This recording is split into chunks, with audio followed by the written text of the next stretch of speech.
سوال یہ ہے کہ سیدنا عثمان غنی رضی اللہ تعالیٰ کی تاریخ شہادت 18 ذوالحجہ ہے یا 12 ذوالحجہ؟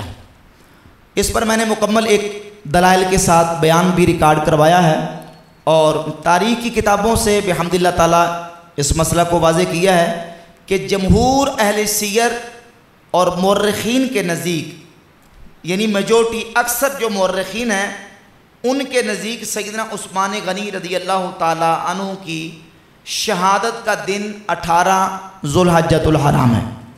جمعہ کا دن 18 ذوالحجہ سیدنا عثمان غنی رضی اللہ تعالیٰ عنہ کی شہادت ہوئی ہے۔ اگرچہ اقوال مختلف ہیں لیکن جمہور اکثریت مورخین کی اس طرف ہے کہ سیدنا عثمان غنی کی شہادت کب ہوئی ہے؟ 18 ذوالحجہ کو۔ اس سلسلہ میں بہت سارے حوالات موجود ہیں اور 18 ذوالحجہ ہی جو قول ہے وہ راجح ہے، اور 18 ذوالحجہ کے راجح ہونے پر توجہ کیجئے، راجح ہونے پر دو بڑے واضح قرینے اور دو بڑے واضح اس پر دلائل موجود ہیں۔ بعض لوگ اس کا انکار کرتے نہیں جی 18 ذوالحجہ کو حضرت عثمان کی شہادت نہیں ہوئی بلکہ حضرت عثمان رضی اللہ تعالیٰ کی شہادت 12 ذوالحجہ کو ایام تشریق کے وسط میں ہوئی ہے۔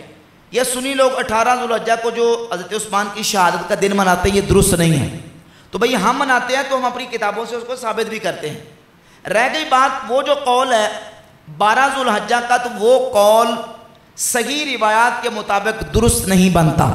ایک روایت کتابوں کے اندر ملتی ہے، مسند احمد ابن حنبل کے اندر ابو عثمان نہدی تابعی ہیں، وہ بیان کرتے ہیں کہ سیدنا عثمان رضی اللہ تعالیٰ عنہ کی شہادت ایام تشریق کے وسط میں ہوئی ہے۔ توجہ ہے نا، ایام تشریق کے وسط میں یعنی 12 ذوالحجہ کو حضرت عثمان کی شہادت ہوئی ہے۔ اس قول کی بنیاد پہ وہ کہتے ہیں 18 ذوالحجہ والا قول درست نہیں ہے، چونکہ تابعی سے یہ بات ثابت ہے کہ 12 ذوالحجہ کو حضرت عثمان کی شہادت ہوئی ہے۔ تو اس پر گزارش یہ ہے کہ یہ جو قول ہے نا ابو عثمان النہدی والا، یہ قول صحیح روایات کے مطابق نہیں ہے۔ وہ کیسے؟ وہ ایسے، مسلمانوں کا بچہ یہ بات جانتا ہے کہ ایام تشریق میں عید کے دنوں میں صحیح بخاری مسلم احادیث بھی ہیں کہ رسول اللہ صلی اللہ علیہ وآلہ وسلم نے ان ایام میں روزہ رکھنے سے منع فرمایا۔ روزہ رکھنے سے منع، ایام تشریق میں روزہ رکھنا ممنوع ہے، حدیث میں منع کیا گیا ہے۔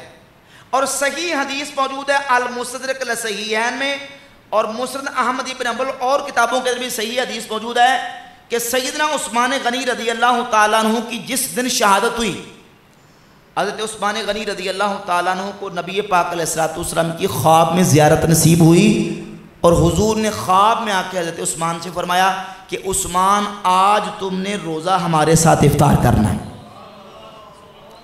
روزہ ہمارے ساتھ افطار کرنا۔ اس روایت سے جو کہ حضرت عثمان نے بعد میں اپنا خواب بیان کیا، یہ بات واضح ہوتی ہے کہ اس دن حضرت عثمان غنی روزے کی حالت میں تھے اور ایام تشریق میں روزہ رکھنا جائز۔ معلوم ہوا کہ حضرت عثمان جس دن شہید ہوئے وہ دن ایام تشریق کے دن نہیں تھے، ایک قرینہ یہ۔ اور دوسری اس پر دلیل یہ ہے کہ سنی شیعہ دونوں کی کتابوں کے اندر موجود ہے، ملا باقر مجلسی کی کتاب بہار الانوار کے اندر اور اہل سنت کی تاریخ کی بہت ساری کتابوں کے اندر یہ روایت موجود ہے کہ سیدنا مولا علی رضی اللہ تعالیٰ عنہ جب عہد خلافت پہ متمکن ہوئے، خلیفہ بننے کے بعد مولا علی نے پہلا جمعہ کا خطبہ 25 ذوالحجۃ الحرام کو بیان فرمایا۔ کس تاریخ کو؟ 25 کو، یعنی خلیفہ بننے کے بعد آپ ممبر پہ بیٹھے اور بیٹھ کے اپنے پہلا خطبہ جمعے کا 25 کو دیا۔ تو جمعے کا خطبہ 25 کو، تو پچھلا جمعہ کس دن آئے گا؟ 18 ذوالحجہ کو، اور وہ 18 ذوالحجہ ہی حضرت عثمان غنی کی شہادت کا دن ہے۔